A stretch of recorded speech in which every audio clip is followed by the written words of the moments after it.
This program is brought to you by Ignite TV. Now you're in command. Visit Rogers.com for more details.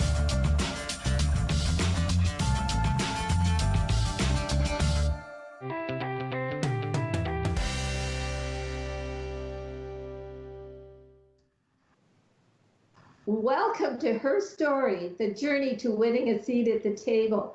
I'm your host, Mary J. Murray, and this program is a series of conversations with inspirational women who are at leadership tables. And stories are a tapestry of lifelong events and experiences. So let's explore the journey. My guest today is Martine Creasor. And I met Martine at a conference several years ago. She is a Circles coach with Lambton County, and that's affiliated with Circles Canada. She is a caseworker with Ontario Works for about 18 years, facilitating bridges out of poverty and getting ahead as well. Now, I'm just going to do a little sidebar here because while Martine was at that time doing bridges out of poverty and getting ahead, I was also in Lambton County. I was also doing bridges out of poverty and getting ahead in Grey County. So at one point in time, we both had the same job, just in different counties. And Martine is carrying on with bridges out of poverty and getting ahead, which is so important. However, that's not all that she does. She is also teaching a course at Lambton College and spending time and working at a women's shelter in her local community. Martine is one busy person with 3 employers, 3 emails, and 3 passwords. I simply could not keep up with this. However, we often see very accomplished women in leadership roles. However, we know that leadership can emerge at any age, at any stage, and in many forms. And Martine walks beside and listens to the stories of her clients to help them exit from poverty. Well, today, this is Martine's story. Welcome, Martine, and it's so good to see you again. Thank you for taking the time to be on the show today. You are one busy person. Yeah, absolutely. And thank you for the opportunity and the invitation to share my story. Anything I've learned in this line of work is that everybody has a story. And that story is significant when we're working with people to understand it and to realize that that story is how we act within the world. So the opportunity to share my story, I love it. And thank you for asking me to be part of this interview. And I can share some of the great things I've learned along my journey. Well, let's look back a decade or two into those early years and tell us a little bit about that. About the early years of me and my development and what brought me to this line of work. I came from a very stable middle-class environment. I was born in England, and we came to Canada when I was 8 years old. My mom, dad, older sister, younger sister, and came from a very safe neighborhood where I could plan my future story. I had the privilege of looking at post-secondary education, and doing things the way that individuals get to do in that middle-class environment. I was going to, obviously, our local high school here in Sarnia-Lambton, which was a Catholic high school. And I knew probably about 15, 16 years old, something was a little different about myself, but never wanted to disclose that. I'm 51. I'm old now. I feel very old anyway. And this was a long time ago, going to Catholic high school, and I knew I was gay. And I don't recall it being made fun of back then, but there was no conversations. Nobody talked about it. It was just very quiet and hush, hush. So I thought, you know what? The safest thing for me to do is to leave this community and I could go live somewhere else. And I don't have to tell my mom and dad or my sisters. I will just keep it a big secret and nobody needs to know. And I really thought that was a good plan. So I took off at 16 to a different community, actually on student welfare, trying to get my grade 11 and 12 in a community where I knew nobody and no parental supervision. It did not turn out very well. A recipe for disaster. And I knew a phone call to my mom and dad to say, I was wrong and you were right, come and get me, and my world would have changed. But I was just too proud to ever admit that I'd made a big mistake. I'll never forget that sound on the phone when I called my dad to say, I just quit high school. He didn't have to say a word. I could feel it through the phone. And then that started me on some struggles. No good supports, some isolation and trying to find myself. Of course, along with that comes maybe not best decisions on my part. I don't know if I change it now looking back, because I think that journey has given me an understanding that I probably never would have had. And I learned some great tools along the way. So I stayed in Windsor, which is 2 hours from our community here, for a few years and got tied up with some unhealthy relationships. And I was with a partner at the time who said I was just too stupid to ever go back to school. And you listening to that conditioning, that messaging long enough, and it conditions you and you start to believe it. That has been the journey of a lot of the families I work with. They just feel it, they've been told it, and they start to live it. Just not good enough.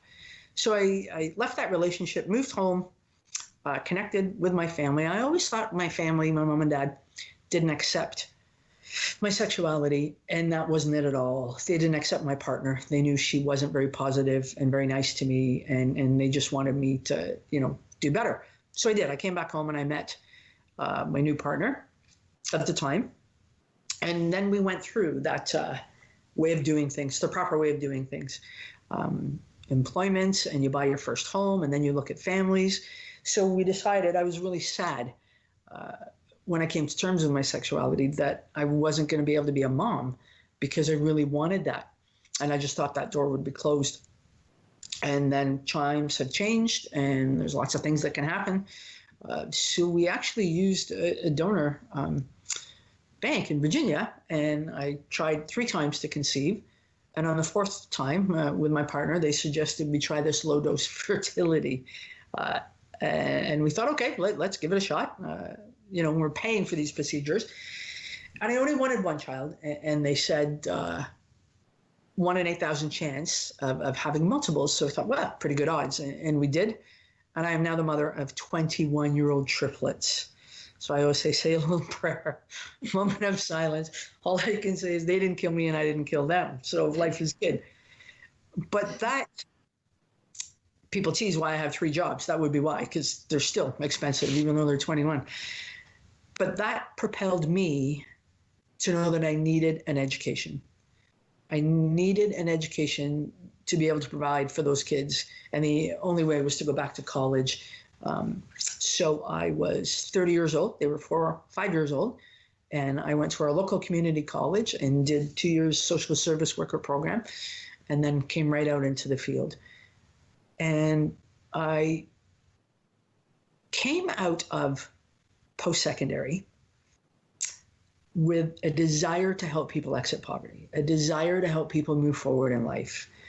And I thought I knew everything I needed to know because I just spent 2 years at our community college learning everything. I thought, I'm going to go. I'm going to make a change. This is going to be awesome. So I left there and I worked at Community Girls Home, a home for high-risk youth with St. Clair Child and Youth. Loved it. But it was nights and weekends. When my kids were 5 years old, I was starting to miss out on some of the things in their world. So then I applied for a job at Ontario Works, where I'm working now, County Lambton, to help people exit poverty. And again, I thought I knew everything. I knew nothing. I didn't know those hands-on tools that were needed to help people exit poverty. So we think we know, but unless that's been our journey and that's been our story, we might not fully understand exactly what is needed. So I was very lucky that we got to implement some of this programming in the early stages, and I got to be part of that journey with my boss at the time, Gail, to change the way we delivered services, to change our systems within so that they could be effective. There's nothing more we want than to help, but we truly have to have a big understanding of what that looks like. So I think that has been pivotal in my learning, is being okay to say, I don't know everything. I am not that professional, educated social worker, government worker, caseworker, CAS worker that knows how to fix all those broken people. I have some really good ideas, but when we work together alongside and we get to share and we get to form relationships, that's when the powerful things happen working with these families, for sure. Well, I appreciate your journey, and I think that the tools that you learned by leaving home and actually experiencing some of those things gives you an innate ability to be able to relate to the struggles. But I think basically when you're working with people, particularly who are vulnerable in so many ways, being your authentic self and building trust, because trust is a really huge roadblock if it isn't there, but also leading to a sense that I'm listening, I hear your story. It is a privilege for me to hear your story. And let's go through this journey together. Mm-hmm. and reducing those judgmental things or trying to fix anything. And so I understand when I came into the Bridges, it just all made so much sense to me. Now I had to knit in differently than you did because I didn't have that struggle by leaving home and being in poverty myself. But there's ways of being your authentic self and building trust and building relationships. Yeah, absolutely. When we do our Bridges Out of Poverty, or when we work with families that are entrenched in poverty, relationship building is the key to the work we do. I can honestly say that is the determining factor of success working with some of these individuals. And our system here at Ontario Works, County of Lambton, allowed us to do that. We got to go outside the box a little bit in the way we worked with our people in poverty. We are taught within our systems to have very strong boundaries, and they're needed. I'm not arguing that point. But in this line of work, that relationship is so fundamental that we have to change our boundaries a little bit. And we have to be allowed to go outside of the box for all the right reasons. So the people I work with truly become my friends. And it's kind of shunned in that world. The professional social worker, caseworker has to have very firm boundaries. And I challenge that because I know the way we do our work now, I am Martine and I become their friend. And when we first started this programming in the early days, we would get teased a lot, and some people would say, oh, that Martine, she doesn't have any boundaries. Not in a way that I'm out having drinks with my people on a weekend, but they know every facet of my life. They know my story. They know who I am. And when you become friends with someone, it lowers that status of worker-client. I don't call them my clients. I never would. They're my friends, and they truly do become that. And I know there's people in my circle that I am helping to exit poverty are moving forward simply because Martine has a belief in them. That's the magic of the work we do. The systems we were working within not that long ago, 10 years ago, were very punitive. And they would try to impose rules and regulations without relationship, and you just get rebellion. Mm-hmm. So if we could have individuals trust us, our genuine selves, which again, we have to have that professionalism, and I get to just be myself with these wonderful, amazing families. I think there's magic to that. Absolutely. I think so too. One of the strategies that I used when I first sat around the kitchen table style with the folks, and I didn't know anything about them. They were just folks that were referred to from social services, came to the table.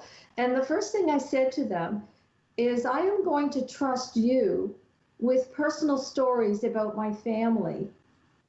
I am going to trust you not to spread them out in the community. And then, but I never asked them to trust me. It was always right off the bat, I am going to trust you. And I think that was astounding, because there were people who felt they have never been respected or believed, or even put in a position where they felt they were being heard. Yeah, that's the magic. And that's the key, I believe. If you have that skill and you can develop that skill, you are going to be successful in your career and what you do. There's policies and procedures with every employment role that we take, especially within the government, and issuing financial assistance and the eligibility criteria and directives that come along with that.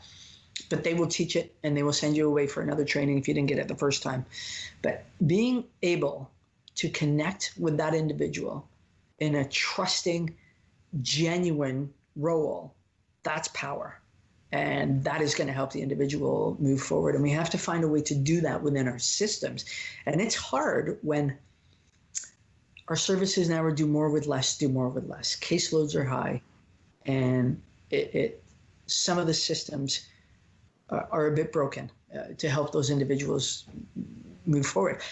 I think what has been successful in the last 10 years of running circles, and why it has been so powerful, is the experts are at the table now. And who are the experts? It's the individuals in poverty. I went for a conference about 7 years ago in my other role, domestic violence caseworker, and it was a conference in London, Ontario, and it was women with lived experience of intimate partner abuse. And their mantra was, no more about us without us. Mm-hmm. And I think that is so relevant in any demographic. No more about us without us. I love this programming. I love my job, because people in poverty have a voice, and they're at the decision-making tables with us. So we have a management team that backs it. We have a hierarchy at our county in Lambton that has said, absolutely, let's learn from people with lived experience. I think it's fundamental in the work. If you've never experienced family violence or addictions, you might not truly understand what it's like. Do you have to have a story in order to be effective in your career? No, you don't. But when you're developing programming or you want to help individuals, they're the ones that need to be at the table for sure, 100%. So that's what I've learned is when you talked about walking alongside, it has been significant, and is having their voice at the table. Anybody that's experienced oppression, cultural oppression, women, in my other hat at our local women's interval home, that oppression has been significant. Receipt of poverty government assistance, you're oppressed. So it's empowering women to have a voice, to say that this is just unacceptable. But I think, again, another missing piece of that puzzle is me being a friend with them, is teaching them how to speak in a way that their voice is going to be heard.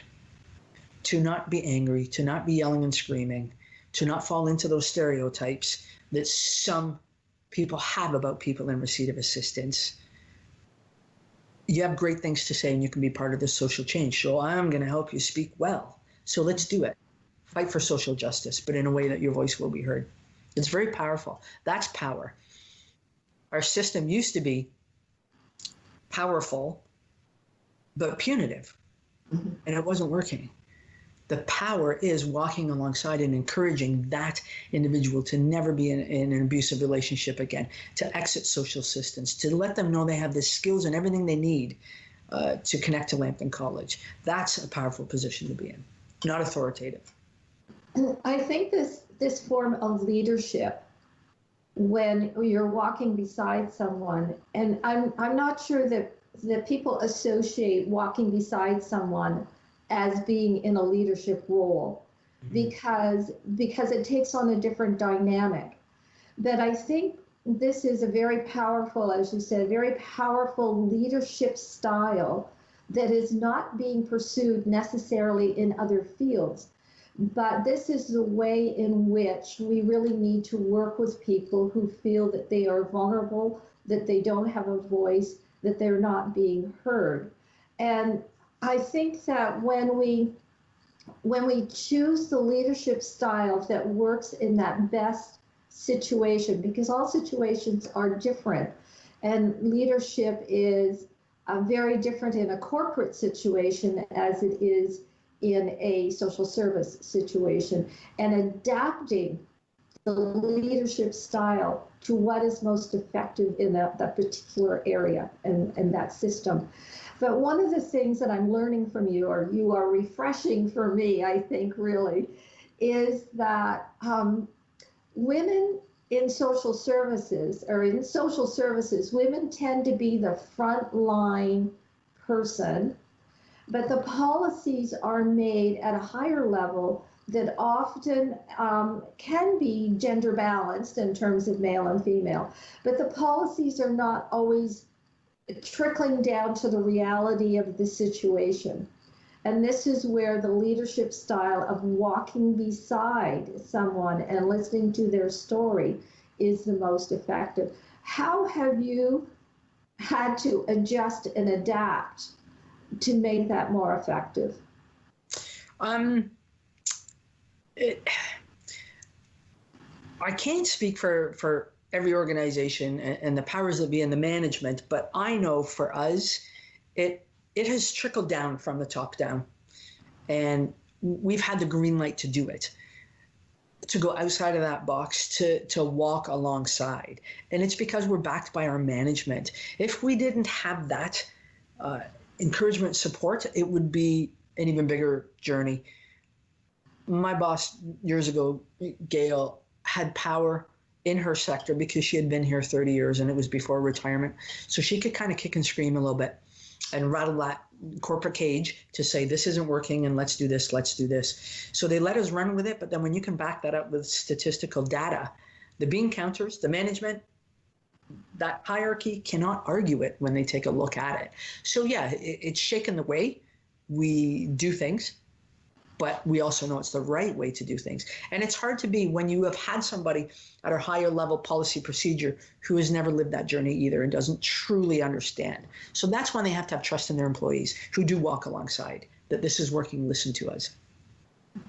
One of the things that I valued very much was the fact that Grey County took that leap of faith back in 2009 and let me launch the program and just took a chance, and they were very pleased with the outcomes. And even though I'm retired now, my replacement, Jill Umbuck, is carrying forward. So here we are in 2021 with the program still going and the backing of Grey County when they decided to fund the program. I mean, how brave it was that back in 2009, just taking a chance and a leap of faith and changing the landscape within our own county. That is amazing. Perfect. But I just want to get back to you a little bit. I always like to give Grey County a plug because they've done a good job.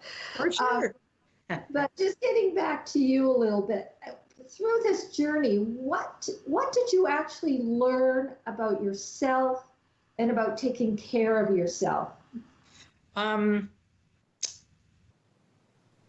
What I've learned about me is that we have to be a voice when we see injustice, and that takes care of me.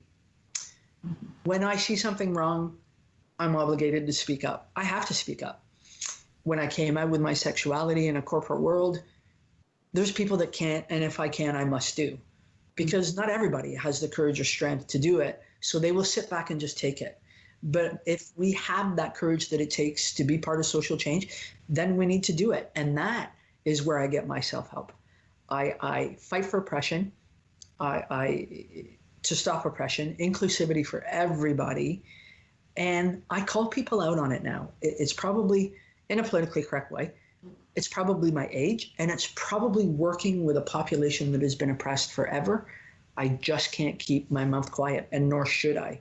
So if you don't speak out, then you're agreeing to the oppression. So I think we all have to say, unacceptable, this isn't okay. Women's issues, family violence, gender inequalities, we have no choice but to speak out. Those that can should. Probably one of my favorite quotes is from Maya Angelou, and this was when I was in school. It said, "Those who learn must teach." So whether that's a life lesson, whether that's a personal story, no matter what you learn, let's teach it. And let's have equality and inclusivity for everybody. Indigenous, Black, gender, doesn't matter. I think that's really important because it only makes our community stronger. Mm-hmm. But I do have a little quote here from you. You might recognize this. Okay. It's find love in your work and leave a wonderful stamp on people's lives. And yeah. I think that absolutely encapsulates our conversation today, because throughout this, you've just had this amazing smile, your eyes light up, you can see the passion that you have in your job. And that's exactly what you're doing, is leaving a wonderful stamp on other people's lives. So yeah. This has been an amazing conversation. And for myself and for our viewers, we've really learned a lot about the style of leadership, of walking along beside someone, and with respect and non-judgment. That is really important. And just very quickly, aside from your professional life, and just out of just being you, what at the end of the day brings you joy? Brings me joy. I got to tell you, my triplets, Carter, Dustin, and Paige, are 21, and they're on their journey. They bring me joy, and they also make me want to be a better person. And my partner, I have a great relationship,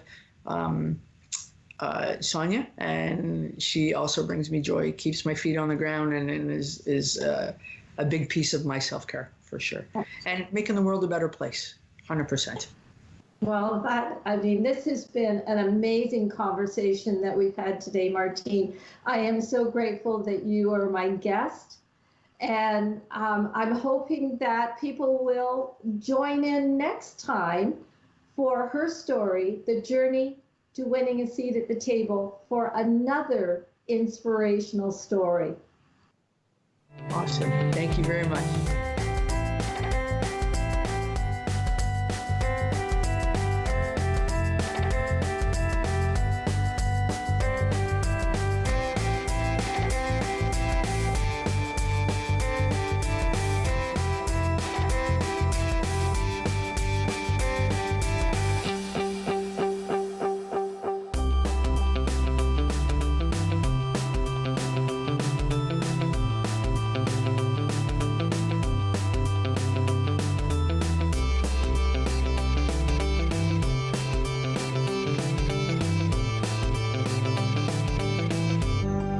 Call the Rogers TV viewer response line, email us, or connect with us on social media.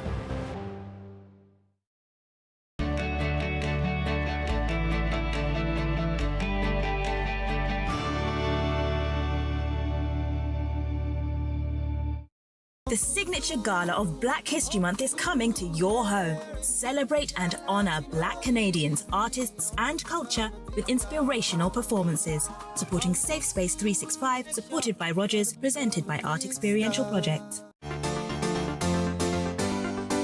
We have a mouse problem. With a what now? I'll catch it, sir. If a picture of this mouse is tweeted out to Insta